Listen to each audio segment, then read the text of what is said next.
Welcome to the XY Advisor podcast. To join a global community of financial advisors sharing and learning with one another to drive the positive evolution of financial advice, head to xyadvisor.com.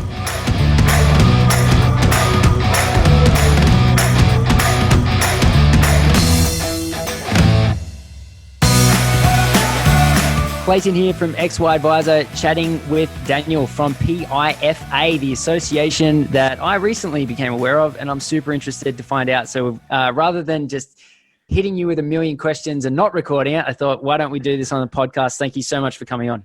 You're welcome. It's great to see what you guys are doing. I've been watching on the sidelines for a while, and I've been impressed. I'm pleased that we finally have been able to talk.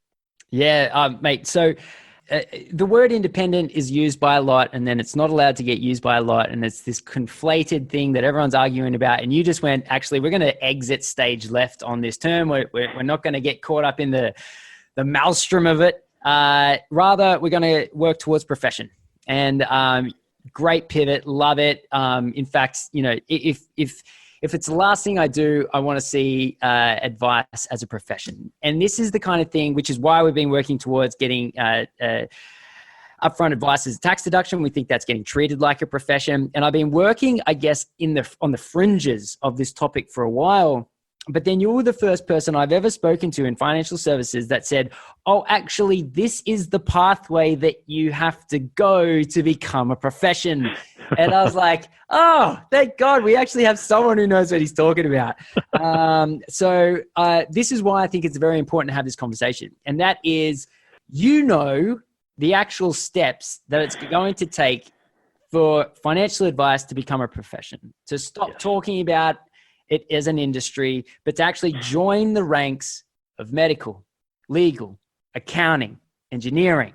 We get to put our hat next to the rest of them on the professional, you know, walls of Congress, if you want to call it that. It's very exciting. And I want to talk to you firstly about that, and then I want to get into the association itself. So starting with, how the hell do we actually become a profession? It's a great question. I had to ask that question myself because I was seeing more and more people are, you know, you walk into a room full of financial planners and say, raise your hand if you think you're professional. Of course, we all put our hands up because we know we do a good job and we take the client's interests first and all of those other things. But we're not one of the recognized professions. So simply by saying, yes, fascia is going to professionalize us, and anyone who honors fascia, and you know, you haven't got much of a chance not to because you get booted out if you disobey it, is a professional, well, not a recognized one. So the recognized professions of law and medicine and engineers and accountants and actuaries and all those guys and gals had to go through a particular pathway. There is a body, it's called the Professional Standards Authority. It's a government body that is responsible for approving, monitoring and enforcing professional standards in the country. And they are the instrument, if you like, of a group of councils called the Professional Standards Councils. There's one for each state and territory around the country. Now, these councils get together once every 2 months to consider the schemes that have already been approved, the professions that are approved, and look at any new applications. They're few and far between, as you can imagine. I'll talk about how high they set the bar and the difficulties that you've got to be able to grapple with.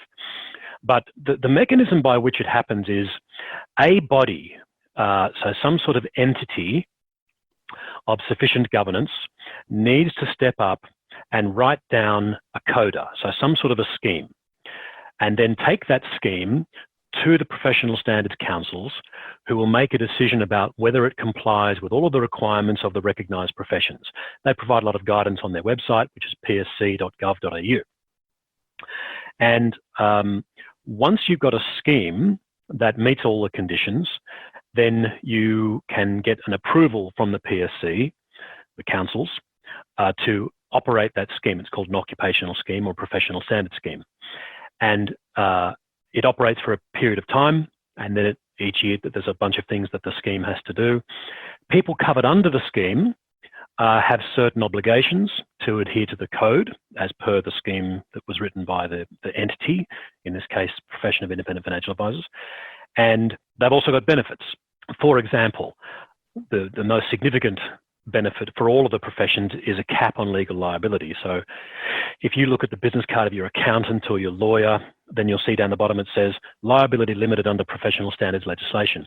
Yep. What that means is that if your lawyer is a member of a recognised profession, their conduct is above the minimum required by law, and therefore they get this gift from the Crown, so to speak, where you can't exact the liability from your professional greater than this cap. That's huge. It's mega. I mean, imagine the impact on that professional's PI insurance premium, et cetera, et cetera. It's basically being underwritten by the government in one way or another. Yeah. That's why it's so hard to get this. Understood. I mean, we're not the first group of people who have tried to do this. We all saw the CPAs implode spectacularly a couple of years ago when the then CEO, Alex Malley, tried to get a professional standards scheme up. And you would have thought that they would be the ones in the box seat to do it. They've got, 150,000 odd members in CPA Australia-wide. And you would expect that they would have all of the resources required to make this happen. So whereas the Goliath, and when they tried to push this foray into financial planning, because he was looking to get a license together, which was publicised at the time, you would expect that they would get that. But Goliath fell over, and here it is, a little tiny association with the right culture, looks like it's going to get up, whereas massive behemoths like that just had the wrong culture, the wrong governance, the wrong processes, and that sort of was the end of the dominoes for them. Actually, I've got a question on that. Why would the CPA try to get their own, grant, designation, let's call it, when accounting is already seen as a profession? Why would they try to get it for themselves? Great question. So CPAs, they're not licensed to be financial advisors, they are accountants. And so they had that entity, CPA Australia, lodged an application and got it many years ago to run a professional standards scheme for the accounting profession. Yes. And so what Alex Malley was seeking to do and his group was, this doesn't exist in financial planning, let's make that happen. And so CPA will lodge one for financial planning as well. Wow. I didn't realize that's what happened. Yeah. It's not the first time that the accountants nearly stole the thunder from financial planners. If you go back to 2012, there's a group called the APESB, which is the Accounting Professional Standards Board, and their members are the associations, so the Institute of Chartered Accountants, Tax Practitioners Board, the CPAs. They set the standard. NCAA. They set the standards for all of their member firms, and the member firms have the individuals underneath who are the accountants, right? Yep. So the APESB actually came out with a complete redo of their standards, particularly in relation to remuneration, I should say, and the conflicts involved in remuneration. And they set some pretty, what was to us old hat, but to the their membership, new hat and an unwelcome hat, quite frankly. No more charging asset fees, no commissions. You have to be genuinely independent in the classic sense of the word, and anyone who's a member of our group has to work that way. Well, the member firms, Institute of Chartered Accountants, CPAs, they revolted. So it was called PS 230 was the new public policy statement issued by APESB around independence and remuneration, and it never saw the light of day. What a history. Oh my God. They had a wonderful opportunity to take the show away from financial planning, and the accountants who constantly say, conflicts of interest, no good, scuttled it. Now, I'm sure there'll be some accountants on this podcast who'll hear this and say, it's unwelcome, but they had a great opportunity. That opportunity hasn't gone anywhere, but they had a clutch moment that unfortunately they scuttled themselves. That is super interesting, man. All right, so it looks like over the last maybe 10 years, once or twice, the accountants have tried to come in and professionalize financial planning and haven't been able to do it. And in a lot of ways, I guess, if you think about it from an accountant's point of view, they've looked over the edge, peered over the fence and looked at financial planning for a long time and been like, oh, wow, if we could receive revenue like this, our lives would be made. And for some reason, and I can't explain why, they never picked up the mantle of just owning financial advice. They were the obvious ones, but for whatever reason. And the more that I've gotten into it, the more that I realize it's a different personality skill set. it's because, because I came from accounting. I used to be an accountant, and then came into financial planning. And then from where I'm sort of seated now, I would liken financial planning much more, at least closer to on the spectrum to psychology and life planning than I would accounting. You think it's balance sheets, but what you end up talking about is purpose in life. And then it's just melding those two subjects together, right? And so accountants typically are like, what are you talking about, mate? You just get more money, pay less tax. Shut up. It doesn't really work too well. So when did you or your team or your board, when did the group of you guys decide, put our hands up, we're going to go after this that no one else has been able to do? When we first started, which was 2009, 2010, I wanted to change financial planning. I had been in financial planning since 1991, 92, started as a life insurance agent, selling life policies door to door. Yep. Tough way to do it at the age of 22. When all your mates are going to get, well-paid jobs and you're starving to death. I had been in financial planning for quite some time, and I had become disillusioned with the culture. A lot of great people involved, but the heavy hitters, the ones who are the marionette string makers, the way they were running things, I wasn't proud of what I was doing. I felt it was like a sales pitch rather than advice. I had got into this job because I wanted to give advice and be respected and help people, and I really enjoyed working with people, but the sales stuff was leaving me a bit cold. So when we started, there was a particular keynote address given by the chairman of Woolworths at the time. His name is Roger Corbett, at the FPA convention in 2007 in Darling Harbour. And the talk he gave, I was transfixed. It was a fabulous talk. And he said, look, I've been looking to retire for the last year or so. I've been interviewing people in this room, and there's 3,000 delegates right in this room. Lean forward, listen. You could have heard a pin drop, because he says, I've got some observations about your industry, and if you attempt 2 significant shortfalls, I reckon you're on a winner. And here's a guy who's worth God knows how much. Perfect client, right? He's high net worth. We could charge him. We could afford to charge whatever we wanted and do all the great work for him. Yep. So everyone in the room sat forward, and he said, number one, you got to lift the bar. At the moment, in my discussions with you guys, they've got people who are truly gifted, truly technically competent, through to the people who've just given up driving a bus yesterday. Fair. So he said, you're going to have to do something about that. And so the room sort of went, oh, rhubarb. Mm-hmm. And then he said, the second thing you've got is your conflicts of interest. He said, imagine if I've only got one shot at this, right? I'm nowhere near as wealthy as my mates, but I've got enough. And I've got one shot. If I go to you, a financial planner, and get advice, and then I later find out that there was some sort of conflict of interest there, that leaves a bad taste in my mouth. Imagine if I went to my surgeon, my doctor rather, who said, you need an angioplasty, go to this surgeon. I spend my 25 grand on the angioplasty and find out later that the GP got a 5 grand kickback. Anyway, so the room attacked him. Rhubarb. And it was at that point that I realized that the industry association at that time had the wrong membership, the wrong culture. It just wasn't representing what I felt was the interest of the public, like the public was just telling us, he's a guy. So I decided to resign from that, looked around for other industry associations that represented my particular flavour, what I wanted to do. There was nothing there, so a couple of mates that I was working with at the time said, well, we better start one ourselves. Brammall, get something started. So it was started back then with the idea of changing the face of financial planning, but we didn't know what that meant. What we did know is that we needed to be genuinely independent. A couple of years later, we trademarked this concept called the gold standard of independence, which sort of clarifies all the complex laws around independence into 3 simple statements: no relationship with a product issuer, no commissions, and no asset fees. All you got to do is work out how to do business productively and with the people that you want to do without having to, break those 3 laws, which can be done. The fact that we're still here to talk about it means it can be done. You can sell life insurance for a fee. You can do all sorts of things.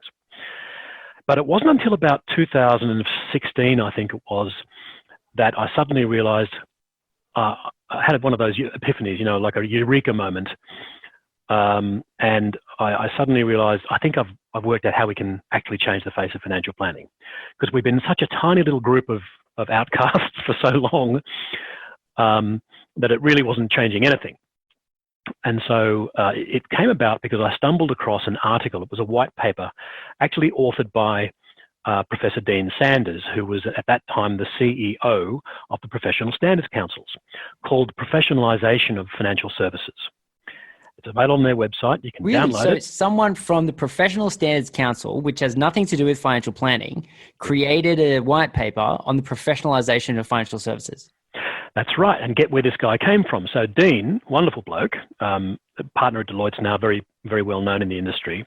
He was actually in charge of professional standards for the FPA for quite some time. Right. And when he finished that gig, he took on the role as CEO of the Professional Standards Councils. Interesting. And so it was natural for him, who's an academic type of guy, to go ahead and write this white paper. They did a lot of research, interviewed a lot of stakeholders right around the country, and they came up with this white paper that spelled out what are the obstacles to professionalising and what sort of chances the industry got to professionalise, because they all talk about it, but it's like herding a bunch of cats. There's a lot of rhetoric, there's a lot of politics, there's a lot of stakeholders with deep pockets who lobby government. What can one do? So at the symposium, we do an annual symposium each year here in Canberra for all of our members and for anyone who'd like to come along who's a financial planner. I presented a paper to the group and said, independence is important and it's a cornerstone, but it's only tickets to the dance. I think the conversation has shifted. There's a lot of talk about independence. Everyone claims to be it. No one understands it. Yeah. The ASIC hasn't got the resources to chase down every Tom, Dick and Harry who's calling themselves independent, but doesn't actually meet the legal standard. And so let's professionalise. The way we actually change the face of financial planning is to become a profession. Yeah. And we did that. All the members voted on it. It was a unanimous decision. We had an AGM and everyone voted. We worked out what we needed to do. It was a long way because at that stage it was like 30 or 40 members, so bugger all. We're not much bigger at the moment. So as of today, I think we're like 70. Yep. We think we've fixed a way that we can grow with people who want to become independent but don't yet meet it. I'll talk about the associate category later, but that was when we decided how to do it. And so I went and met Dean Sanders and the rest of the crew at the PSC. They explained to me how the process works, professional standard schemes, the entities that have to run them, what they need to look like. They sort of scratched their heads a bit about, look, you're only tiny. How are you going to do this? You've got no resources. How are you going to do this? And I did some research. There was another small profession of forensic engineers. It's a scheme that was granted back in 1996 by the PSC to a bunch of crotchety old guys who are your classic engineers. Lovely blokes, salt of the earth. You know, you trust them with your life, but you wouldn't invite them to a dinner party. And so these guys had 20 members. And I said, how did you do it? Because everyone's telling me that it's not possible, and yet you've done it. And so we had lots of conversations, and they gave me some insights that proved to be quite useful. And we just soldiered on. We eventually put the application in middle of 2019. That in itself was a 2-year exercise. It's like 300 pages. And then there's a round of requisitions. They call them requisitions, where the PSC says, please clarify, por favor, all these issues. Yeah. We went through a round of theirs, 100 questions. Great. Then they came back, another 100 questions. Great. I mean, the PSC now has well over 1,000 pages worth of material. They know more about me and the association and us than, we do. Once you've gone through that process, the councils get to meet and they take a decision about whether or not to admit this as a scheme. When you said the councils, which Yes. councils? So there's the Professional Standards Councils, plural. It's 1 in 8 states and territory around the country. Sorry. Okay, they all cool. come together. So they all come together to discuss the 1,000 pages. Yeah. Well, the PSA, so the Professional Standards Authority, which you'll remember is the agent for this, the head of the octopus. Down here you've got the authority. That's the one that digests all of the information and prepares, if you like, briefs or recommendations or material for the councils to consider. And then they make the decisions accordingly. Okay, I've got so many questions. So the first question is, why on earth if Dean Sanders was at the FPA and then wrote the paper for how the financial services can become a profession and worked at the Professional Standards Council, why is the FPA not right now the professional standard? Well, that's an excellent question. That's an insightful question because I asked the same one and I didn't like the answers that I was hearing. From what I can see, the FPA would have, and I haven't spoken to the FPA directly about this. I've had conversations with Dante DeGori about the idea of professionalising. Was prepared to merge our association with the FPA, much bigger organisation, more resources, unlikely to be more successful. I think they may have been preoccupied at that time, and probably what they were preoccupied with, they're very active in the policy space, so they've got a lot on. Yep. But in hindsight, I can only guess that they had more of an interest on becoming the code monitoring body, which is like a policeman. Oh, that didn't work out well. Goodness gracious. Not so much. That's brutal. So I would love to hear the FPA, comment on this. Yes. I don't know that they will or not, but the bottom line was that I get the sense that they wanted to set up this code monitoring body as opposed to a profession. Okay. And when you think about their membership, once upon a time, a good 80% plus of the membership of the FPA was advisors who were authorised under the largest licensees. Were all practice members or professional members of the FPA. Yep. So it's going to be tough to convince AMP advisors to become genuinely independent, which is a requirement to become a profession. It's a hallmark of professionalism. Understood. Right. Okay. Well, that perfectly answers that question. So you legend, right? Never in a million years could I do this, first and foremost. Like if the Professional Standards Council said, Clayton, all we need from you is one page, just one page, I'd still be like, oh, do I have to? Like, I'm so bad with paperwork, which, to no one's surprise, am I no longer a financial planner? So considering how much they have to do. So you get your submission 6, 7, 8 months ago, maybe 9? May last year, so nearly 12. Wow. Okay. The big question. Mm-hmm. When do you find out? Yeah, I'm afraid it's a question I'm wondering too. So we know that the council meets every couple of months. Right. What we don't know, they don't publicise the agenda. Not that I'm aware of anyway. Sure. And so we do know that they met and we were on the agenda at the end of February meeting. So it was the 28th of February. Do you have moles in taking like camera footage or something? No, they're pretty sophisticated guys. I think they picked me up at the door.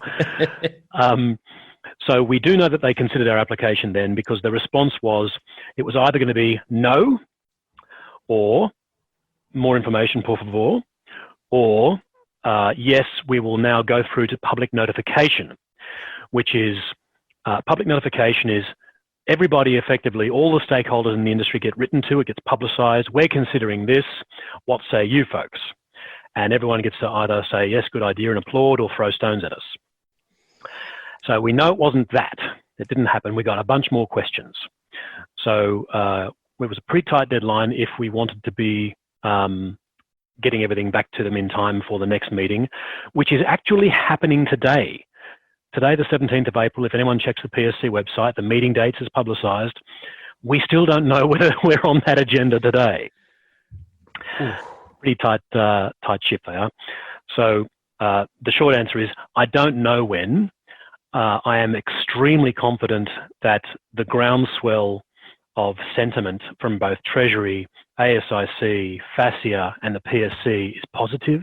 Oh! I can only tell you that anecdotally. I've got no evidence of it. People will only, whisper in dulcet tones. Yeah. But we know that the regulators and the various stakeholders take Choice Magazine, for example, huge fan, have been fans for years.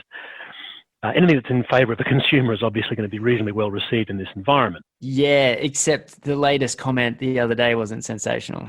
Which one was that? Choices? Yes, in Choice Magazine. It was completely unnecessary. It just said in regards to accessing your $10,000, don't get charged more than, there's a limit of $300 fee. Oh, and by the way, don't trust financial planners. Yeah, that's really helpful. I was just like, it just looked like, like a 14-year-old broke into their the parents' office and just snuck like a little snarky paragraph in. I was like, really? Totally unnecessary. But anyway, that's off topic. Sorry, keep going. Where was I? So we do know that it's going to happen. We're very confident of that. We don't know when. When you submit these applications, you need to state the date that it will commence. And so we have stated a date. Originally, when we first submitted in May, we made the date end of the calendar year last year, 31st of December. In the most recent round of acquisitions, we updated that and said 1st of July in the current year. I'm reasonably confident that the scheme will be operational by that date. Okay, you don't understand, like, I am so unbelievably excited. So there's a chance that yourself, along with your cohort of a small but growing number of financial advisors, will be the first professional financial planners in Australia's history. Yes. Oh, mate, that is such a big thing. I'm driving to Canberra and I want in on those drinks. That is sensational. Right. So, like, I love it that there's actually, I love it when you sort of search long and hard enough. The obfuscated, I never know how to say that word, the opaque becomes clear, right? There is a binary, and you talk theoretically and philosophically about some stuff long enough that someone comes along and goes, oh no, this is actually the thing. And on this date, there's the thing, and then it's one or the other. And I'm unbelievably so excited that there is a good chance, anecdotally, a good chance that we could, by the end of this year, maybe even sooner, we can see the first Australian professional financial advisors. Now, first of all, I take my hat off to you and I thank you. And that is sensational. What an effort. It's just unbelievable. Now, let's get to the crux. Let's assume that this phenomenal thing occurs and financial advice is recognized as a profession. Yes, let's. I want you to explain to me, first of all, before we get into financial services, is there an engineer, any engineer out there that's an engineer that's not a professional engineer? The ones I spoke about earlier on are, there's like, I haven't checked on the scheme to see if it's still operational or not, but there were like 20 because they were a particular subset of engineers. Understood. Well, in that case, I'll shift my question. Is there an accountant out there that's not a professional accountant? Well, this is the funny thing. You see, the term accountant doesn't have any effect at law. Huh. So there are qualified tax agents. Yep. And there are members of professional associations who have their own professional scheme. Yes. So what you've effectively got is the polarizing of an industry into those who want to remain in the industry and just, I don't want to be a professional and have all those extra responsibilities. I just want to progress tax returns. Understood. And then you've got these guys and gals over here who've said, no, we are going to be professionals. We're going to look after the client's interests first. We're going to do all these things. And what you get is a huge polarization of industry over here and profession over here. Gotcha. Makes perfect sense. Now, is the limitation of liability only for the professional and not for the industry? That's correct. Oh, interesting. Okay, cool. So then... But let me also say, I know you're working on your next question here, but yep. This is not the first time this has happened. So the decision to become a profession, at the moment we've got, 25,000 odd financial planners in the country. Yep. There is no recognised profession, so everyone's where they are, just doing the best they can. Yes. And if this thing happens, then there will be a choice now. Yes. You're either in yep. or you're out. Yep. And so that happened back in the Middle Ages. There was a group called the Barbers Guild. Now, you can look this up. 3 years ago, Simon Longstaff, the leader of the Ethics Centre in Sydney, gave this wonderful talk, and he talked to us about the College of Surgeons was actually born out of the Barbers Guild. Ah, that's so funny. So there was a small group of people, much smaller group, who said, I mean, at that time, everyone who did the hair cutting, they had all the sharp knives. They also did sort of low-level medical work, cut this off, just pull that out. short around the ears and the appendix removal. Yeah, Thanks, exactly. mate. Yeah. That exact thing, which is why the barber's shop had that red and white pole, the red and white pole? Yes. Now, what used to be there was actually a bowl of blood out the front. God. It sounds disgusting, but it's true. Huh. So that signified the guy in the robe was, and they were all guys at that point, had the bowl of blood out the front. That became this red and white pole. The red signifies blood. Yes. And at some point, the College of Surgeons decided, I think it was about 1700 or so, 1800, said, we want to go and take this to a higher level. We're going to perform. We're going to give up the hair gig, and we're going to do the appendix gig.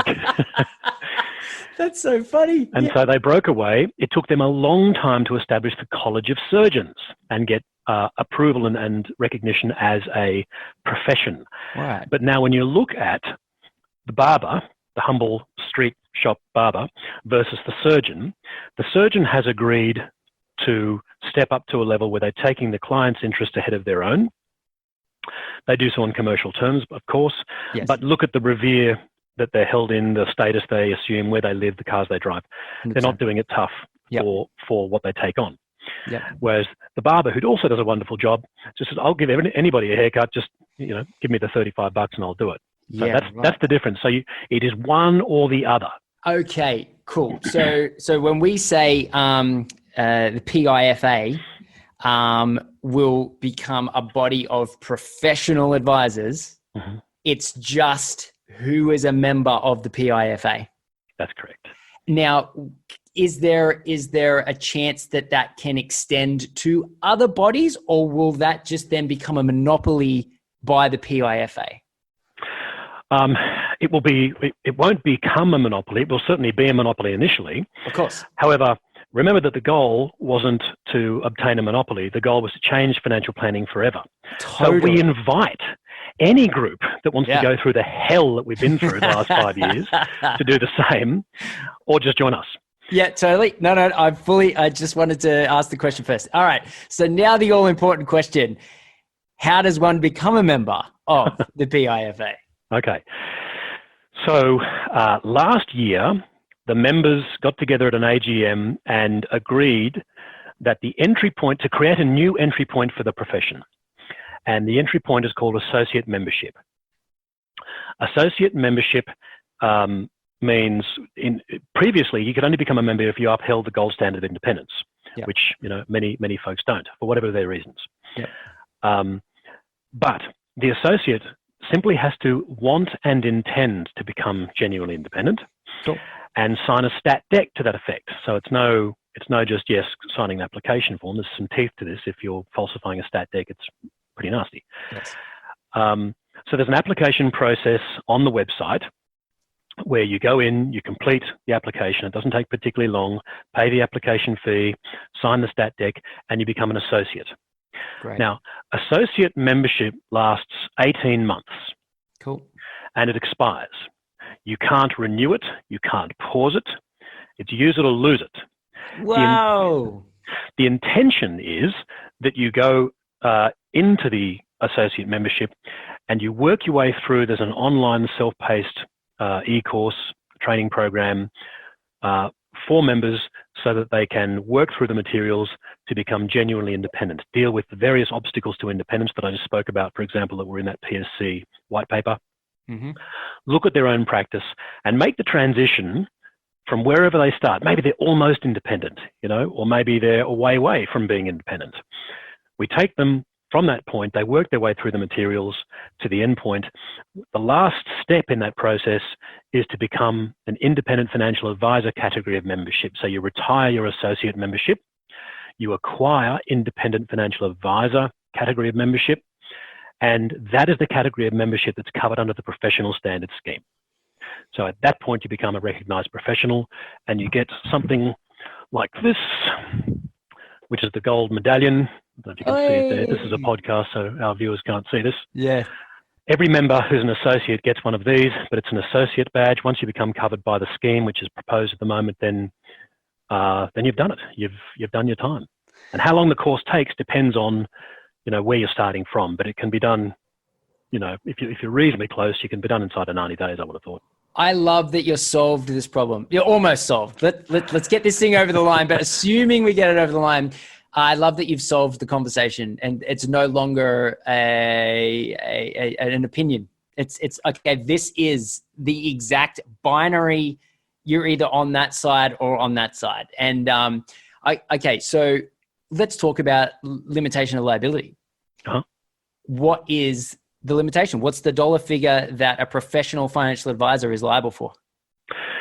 Well, that's a great question too. So the answer is we don't know yet, because the PSC will make that determination when they come back with their response and say, let's say they come back, they say, we did actually consider your application today.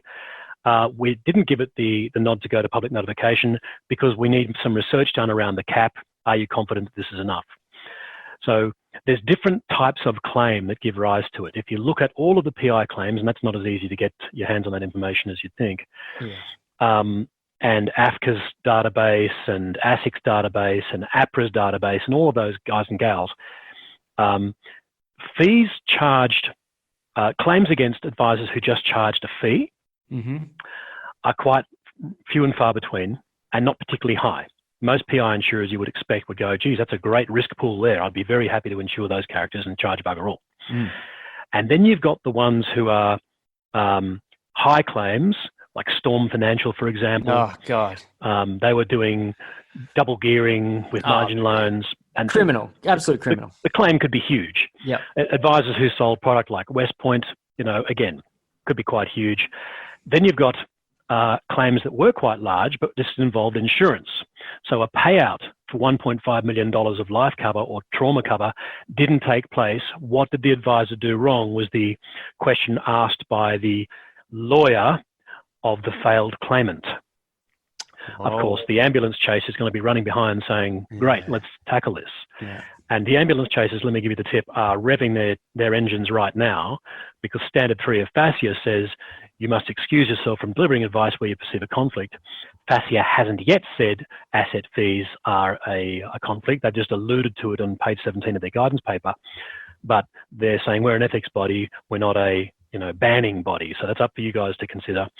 And the lawyers, the ambulance chasers, are slavering at the mouth because they can't wait for someone to lose money from an insurance claim or anything else, and then find out that the advisor was actually charging fees as a percentage of assets under management, thinking that was a perfectly legitimate thing to do.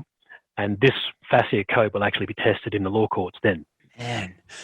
All right. So currently we don't know what the limitation of liability is. I can't wait to find out. Let's definitely have another podcast as soon as you, first of all, achieve success and become a profession, and we can cover that sort of information at that point. But I guess the regardless of what the actual figure is, I'm guessing a reduction in cost for PI insurance will be huge.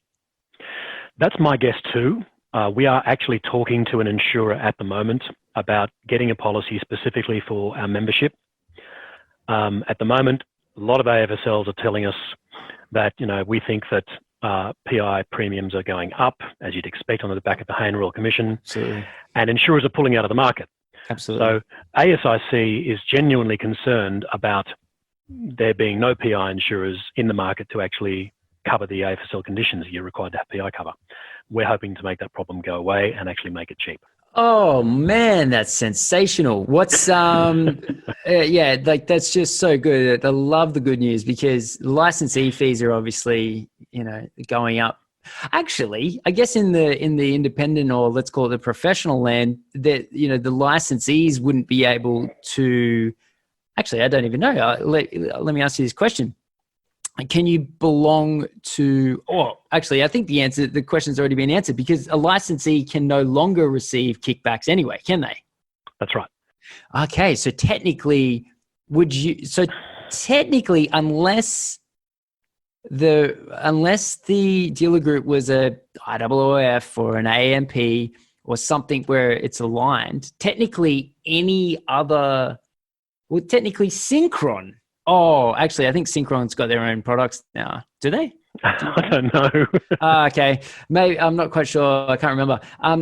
So let's talk about a large independent, we'll call it private, a large private licensee that isn't receiving any kickbacks. Technically, there's no perceivable reason why an individual advisor would not be able to become a professional if they belong to one of these large privates. It's possible. That's right. Module 5 of the e-course that I spoke about deals with licensing options for the student. And in a situation that there's a particular law in the independence law, a section in there, if you want to look it up in Corporations Act, it's section 923A. And the law that pertains, we call it the bad apple spoils a bunch limb.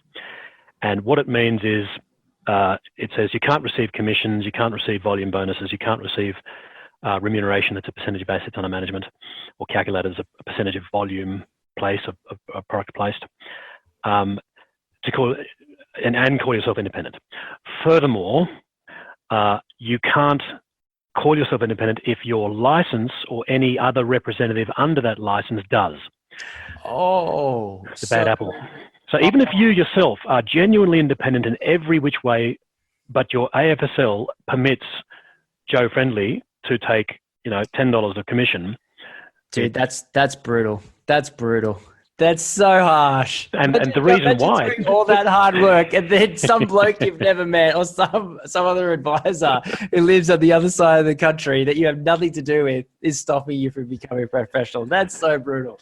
It is, and the reason why is because the one who's responsible for the advice of the individual is the AFSL, and so if you like, the advisor in that respect could be said to be an agent of the AFSL. I'm sure the lawyers on the channel will for that one. But the bottom line is that if the AFSL is responsible and the AFSL permits it, then you're permitted to, even if you choose not to. And so even if you're in an environment that permits it, it's okay. All right. It's like it's like, it's the equivalent of you're not allowed to associate with gang members. That's a bit brutal, but yeah, that's fair enough. There's always the, even if you're seen with someone wearing a patch in their vest. All right, no, fair enough. Okay. Well, it's where there's smoke, there's fire, I think, is the attitude they've taken. Yeah. Okay, no, fair. Look, brutal, but okay. I mean, I'm just happy. I'm happy we're here. But there are options. I mean, this isn't necessary. Like you say, I'm happy that we're here too. But there are options. People don't need to turn their world upside down. They can progressively move through these issues and start individually removing the obstacles, and that may be one of them. But they have options they can explore. Mm-hmm. But they don't need to do it in a hurry, provided they start early enough. They leave this and bury their heads in the sand like a lot of people are doing. You're going to be forced to make a change or be forced to become extinct. That's my view. Yeah. Look, it's kind of interesting. I think this is such perfect timing for what you're doing. I think the whole industry has been trying to force, a round peg in a square hole, and you're saying, oh no, we're definitely square. We can go directly into that hole, and it's good. It's really good to see. It's where advice is headed. And look, I come at it from a point of view where, with XY, we specifically don't take a position. So and mainly because we don't have to, right. and we're interested in being a conduit for as many advisors as possible. Yes. To get better. Like that's our goal. And what's kind of cool is that you and the PIFA are now sort of the pointy end of that, and we're for us, we're saying you don't have to go that whole way, but it's awesome if everyone drives the positive evolution of financial advice together. And realistically, what that means is at some point, all advisors are going to look what a PIFA member will be. Will it happen overnight? Probably not. And as long as we're sort of taking incremental steps to get there, that's our role in the ecosystem, is just because as you would know, there's so many advisors out there that don't know, or, just don't know that there's a better way and aren't exposed to it. So that's the point of this podcast, is just to say, you're an advisor living in some, remote place, and you're surrounded by people that don't think any differently. And this actual podcast right now is a really great example of where advice has come from, where it's headed, and where it's almost arrived. And I think Well, I tell you, mate, the not quite understanding the issues is not limited to the remote sections. You know, York Street and Collins Street are full of folks who don't, you know, they're doing a good job. They're just doing their day's work and looking after their clients and doing the right thing. And they're just not aware of these issues. It doesn't come across their radar. Yep. This is real. This is happening. Yep. No, and that's why we've never taken a position on all this stuff. But I will say that I think it's fantastic that what you've done is now, you know, you've done so much work, and it's so good.